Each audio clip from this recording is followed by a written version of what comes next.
తొందర ఏమీ లేదు, అన్నిటికీ మూల్యం చెల్లించుకునే సమయం వస్తుందని మాజీ మంత్రి అంబటి అన్నారు. శుక్రవారం ఆయన మీడియాతో మాట్లాడుతూ, పర్మిషన్ తీసుకుని నల్లపాడు వెంకటేశ్వర స్వామి గుడికి వెళ్లాను. టీడీపీ నేతలు కర్రలు, రాడ్లు తీసుకుని నాకు కారు మీదకు వచ్చారు.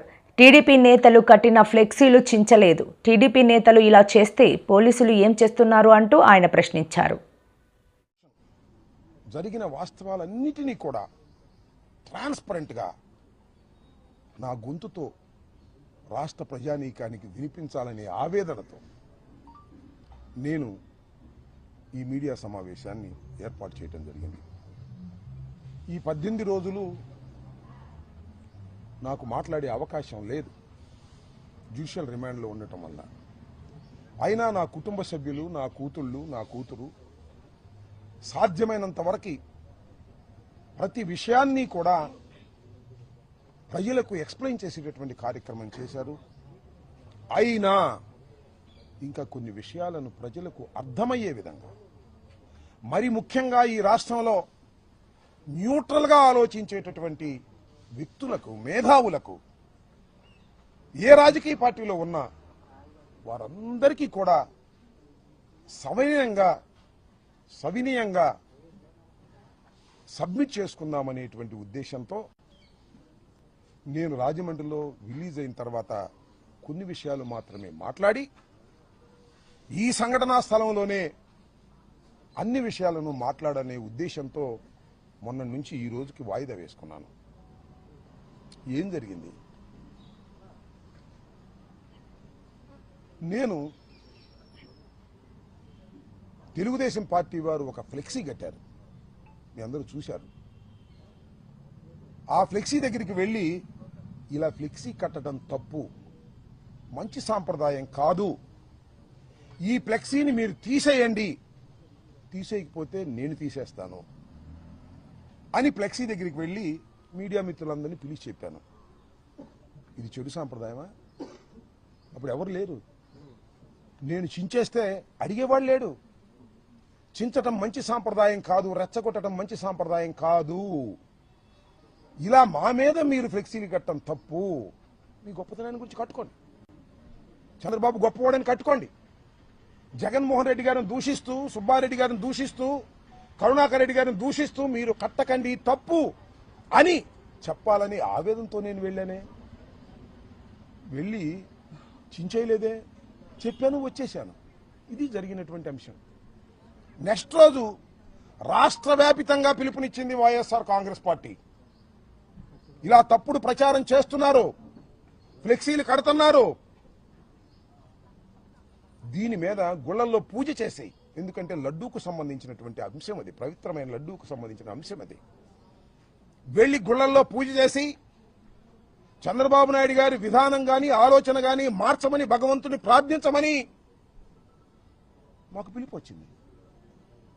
ఆ దగ్గరలో ఉన్న వెంకటేశ్వర స్వామి గుడికి వెళ్ళాను, పర్మిషన్ తీసుకుని వెళ్ళాను, పూజలు చేశాం. అప్పుడు నల్లపాడు పోలీస్ సిఐ నాకు ఫోన్ చేశాడు, వంశీ. ఎస్పీ గారు అడగమన్నారండి, మీరు ఆ ఫ్లెక్సీని చింపడానికి వెళ్తున్నారా లేక పూజకి వెళ్తున్నారా అని. ఎందుకు చింపుతామయ్యా, పూజకి వెళ్తున్నాము అంతే తప్ప చింపే ప్రశ్న ఉద్భవించదు అని చెప్పా. పూజ చేసి వస్తుంటే ఏం జరిగిందో మీరు అందరూ చూశారు. కర్రలు, రాడ్లు తీసుకుని నా కారు మీదకి వచ్చారు, నా కారును కొట్టే ప్రయత్నం చేశారు, తిట్టారు, బూతులు, భయంకరమైన బూతులు. మీరు చూశారు ఒక మహిళ ఎలా తిట్టిందో, ఆమె సంగతి కూడా తర్వాత చెప్తా. నేను అందరూ ఫిల్దీ లాంగ్వేజ్ ఇష్టం వచ్చినట్టుగా ఎమ్మ ఎక్క తిడుతుంటే ఎస్ ఆవేశం వచ్చింది. స్పర్ ఆఫ్ ది మూమెంట్ బయటకు వచ్చి నేను కూడా బూతులు మాట్లాడాను. It is a purely reaction. నా ఉద్దేశం అది కాదు, ఇట్ ఈస్ ఎ రియాక్షన్. ఎదుటివాడు చేయొత్తుంటే పట్టుకోవటం, ఎదుటివాడు తిడుతుంటే తిరిగి తిట్టడం, ఇది మాత్రమే జరిగింది. ఏం జరిగిందని తర్వాత వాళ్ళు తిట్టారు, నా కారు మీద కొట్టారు, నేను తిరిగి తిట్టాను, ఇంటికి వచ్చేసాను. ఆలోచించాను, 1-2 సార్లు ఎందుకురా తొందరపడ్డాను. నా అంతరాత్మ ఒప్పుకోలేదు, నా అంతరాత్మ బాధపడింది. వెంటనే వాలంటరీగా వచ్చి మీ అందరి సమక్షంలో 4:20 4:30 మళ్ళా ప్రెస్ మీట్ అరేంజ్ చేసి, నేను చంద్రబాబు నాయుడు గారిని ఉద్దేశించి తిట్టలేదు, ఆ స్పెర్ ఆఫ్ ది మూమెంట్లో ఒక చిన్న ఆవేశంలో వాళ్ళు తిడుతున్నారనేటువంటి ఉద్దేశంతో నేను ప్రతిస్పందించి తిట్టాను. అయినా తప్పే అది. నేను ఈ వయసులో ఇంత సీనియర్ అయ్యుండి తిట్టి ఉండవలసింది కాదు అని పశ్చాత్తాపడ్డాను. పడ్డానా పడలేదా? పశ్చాత్తాపడితే చెప్తారుగా చాలామంది, పశ్చాత్తాపానికి మించిన ప్రాయచిత్తం లేదని నేను పశ్చాత్తాపడ్డాను. ఏం జరిగిందండి తర్వాత? ఎంత ఘోరం అండి. నా ఇంటి మీదకి వచ్చారండి. ఎంతమంది వచ్చారండి? ఎంతసేపు ఉన్నారండి? 5ంటికి వచ్చారు. ఇది 4:20కి నా సమావేశం జరిగితే మీరందరూ ఉన్నారు, మీడియా అంతా ఉంది, ఎవ్వరు వెళ్ళలేదు. 5ంటికి వచ్చారు.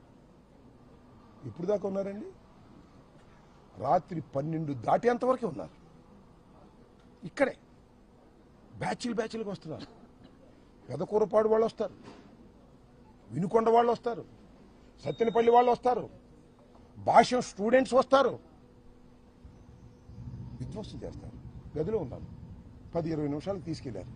నా ఇంటి మీద నా పిల్లలు ఉన్నారు, నా మనవాళ్ళు ఉన్నారు, తరిమారు, పగలగొట్టారు. పోలీసులు లేరా?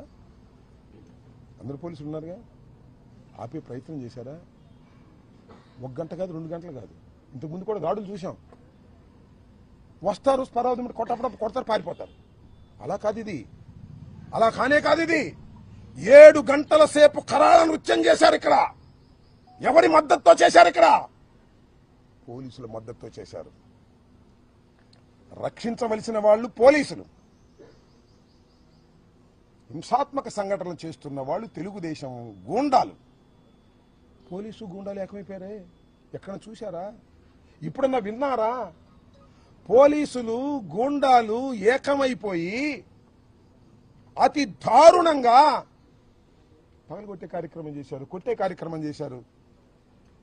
ఈ ధర్మమైన ప్రజాస్వామ్యంలో నేను అడుగుతా ఉన్నా, రాష్ట్ర ప్రజానీకాన్ని అడుగుతా ఉన్నా, సుఖంగా జీవించాలని కోరుకునేటటువంటి పౌరులను అడుగుతా ఉన్నా. సిఐలు పర్యవేక్షణ. ఎందుకంటే ఇక్కడికి వచ్చిన వాళ్ళ మీద మళ్ళీ ఎదురుదాడి చేస్తారేమో వైఎస్ఆర్ కాంగ్రెస్ పార్టీ వాళ్ళని. బయటే వాళ్ళని కొట్టి పంపించారు. నన్ను చూడటానికి వచ్చేవాడిని. మీకు చిత్రం చెప్పనా? ఒక సిఐ గంగా వెంకటేశ్వర్లు లోపలికి వచ్చాడు, వీళ్ళందరినీ తీసుకొచ్చాడు. సార్ పారిపోండి, పోలీసు చెప్తున్నాడు పారిపోండి అని. మేము రక్షణ కల్పించలేం, పారిపోండి అంటున్నాడు. ఈ గోడ దూకి పారిపోండి అన్నాడు. మిస్టర్ గంగా వెంకటేశ్వర్లు, అంతా నువ్వే దాడి చేయించుతున్నావు,